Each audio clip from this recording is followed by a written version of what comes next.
Part 6. Hebrew words that begin with the letter Aleph.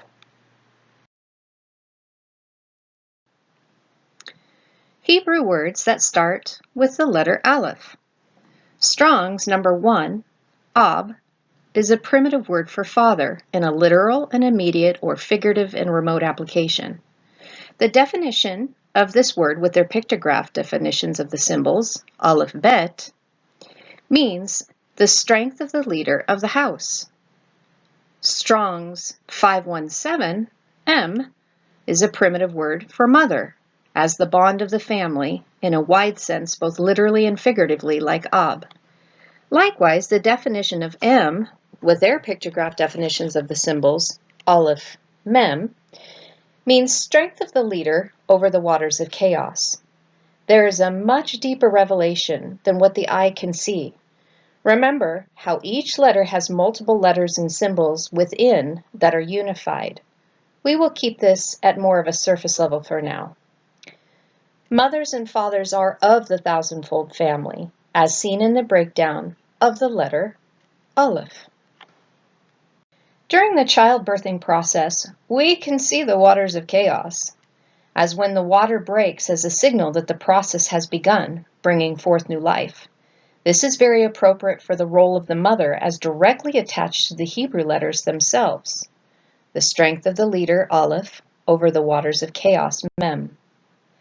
Mothers are very important in the early years of rearing. They will set the child's course in life.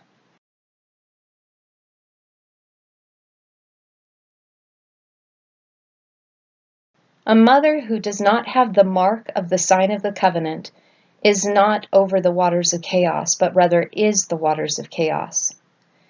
This is one who is not in, nor does, the covenant. Therefore, chaos consumes her and her children. She did not spiritually hear and do. This is why sometimes it is necessary to have a spiritual mother, one who can come alongside of you to help nurture and foster you in the ways of mother, as one who is over the waters of chaos, if our natural mother did not due to ignorance.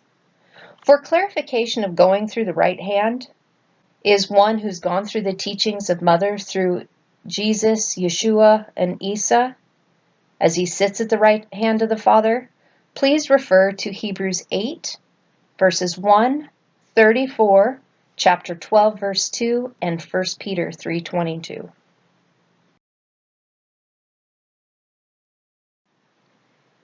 In the Hebrew word for truth, emet contains the first, middle, and last letter of the Hebrew alphabet, the Aleph, the Mem, and Tav, indicating that truth encompasses all things and endures from the beginning, Aleph, to the end, Tav. Strong's 571, emet, is contracted from aman. It means stability, certainty, truth, and trustworthiness.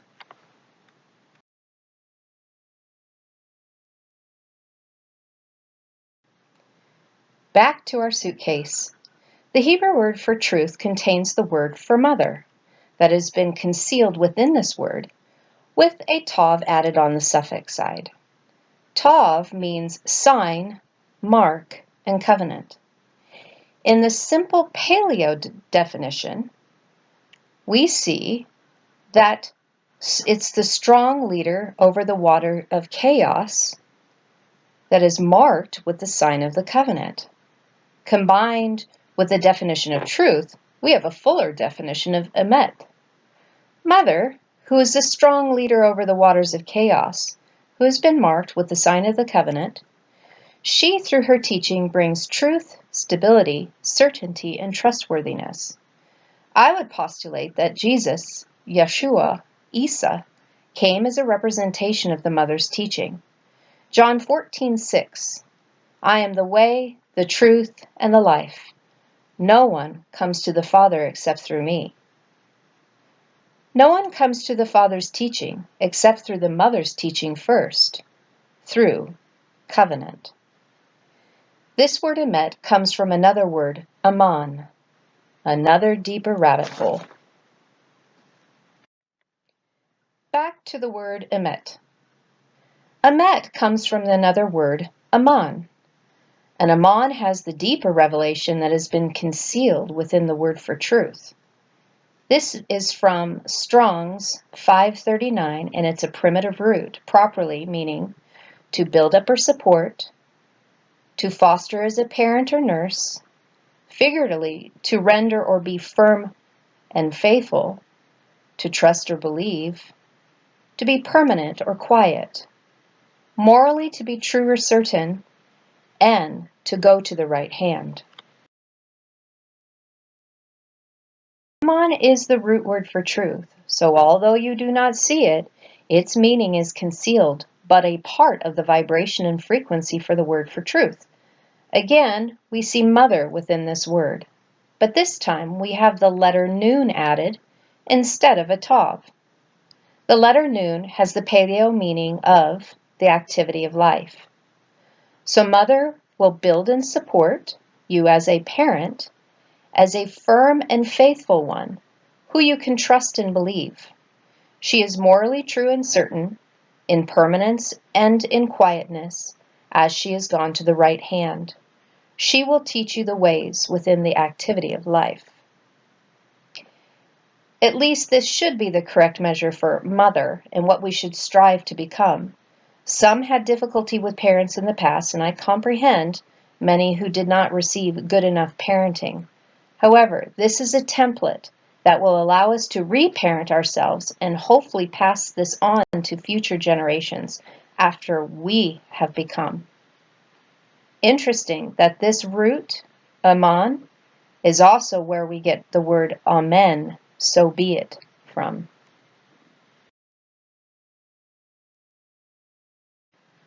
So the word emet came out of the word aman.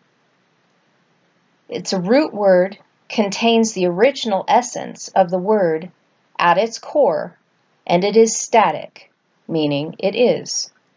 Then it's changed through the adding or deletion of letters from the root, now making it a verb, that of action, and do. Both of these words contain the Hebrew word for mother.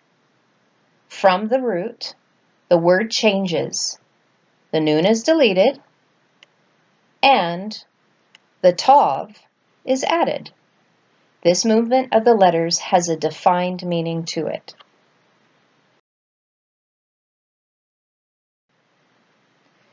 When the letter nun is dropped from a word, as it means the activity of life, then it is telling us that it is no longer a physical matter or action, but rather a spiritual one. When combining the hidden meaning of everything now revealed, we can see the fullness of the word truth, where it originated from and what it is manifested in and through. The mother, spiritual in nature, who has the mark of the covenant, is stable and trustworthy, as she is the strong leader over the waters of chaos. She has certainty and truth. In the activity of life, mother will spiritually build you and support as she fosters you, as she has gone to the right hand herself. She is firm and faithful, one you can trust and believe, permanently and quiet as your mother, who is morally true and certain.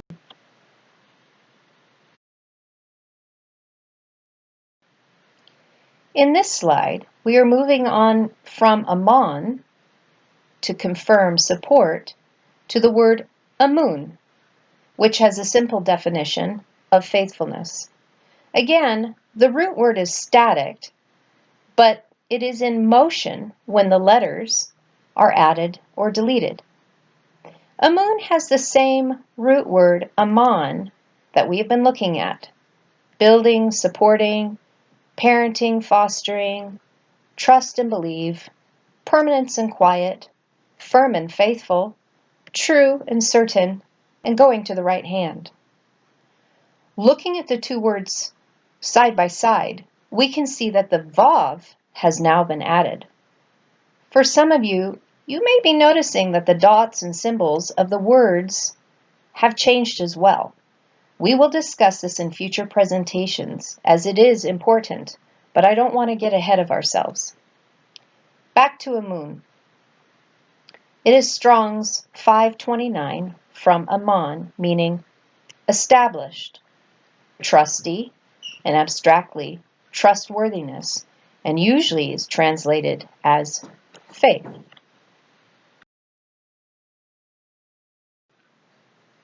This is the Hebrew letter Vav. Let's take a minute to discuss the symbol. The very construction of this Hebrew letter is full of meaning. It is an upright member who has bowed its head. The ancient paleo meaning, in pictograph form, is a nail or peg, meaning add, secure, and hook. Notice how this nail has a bent head. The visual meaning is a humble standing one, who is meek, strength under control. Meekness is an attribute of human nature and behavior.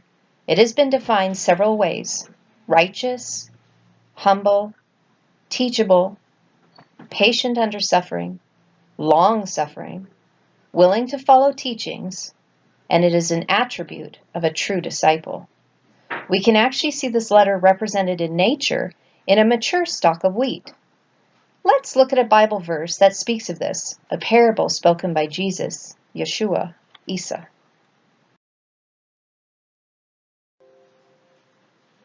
Matthew 13, verses 24 through 52. Another parable he put forth to them, saying, The kingdom of heaven is like a man who sowed good seed in his field. But while men slept, his enemy came and sowed tares among the wheat and went his way. But when the grain had sprouted and produced a crop, then the tares also appeared. So the servants of the owner came and said to him, Sir, did you not sow good seed in your field? How then does it have tares? And he said to them, An enemy has done this. The servants said to him, Do you want us to then go and gather them up? But he said, No, lest while you gather up the tares, you also uproot the wheat with them.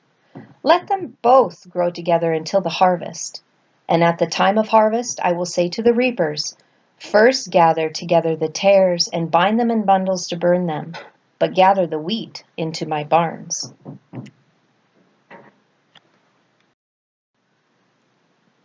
The difference between the wheat and the tare is also known as bastard wheat and does not have any grain in the head of the stalk, but wheat does. So one has produced and the other has not. They look similar in the growth process, but when the wheat has fully matured, it bows its head due to the weight of the fruit in the head of the stalk. The tare does not have fruit at all, and it stands proudly. So at the end of the age, the wheat and tares are easy to tell apart. The wheat, tares, pride versus humility. Are you teachable as a meek one, or are you prideful, knowing all things? May we always remain humble and teachable to the day we draw our last breath. Luke chapter 14, verse 11. For whoever exalts himself will be humbled, and he who humbles himself will be exalted. Shalom, shalom.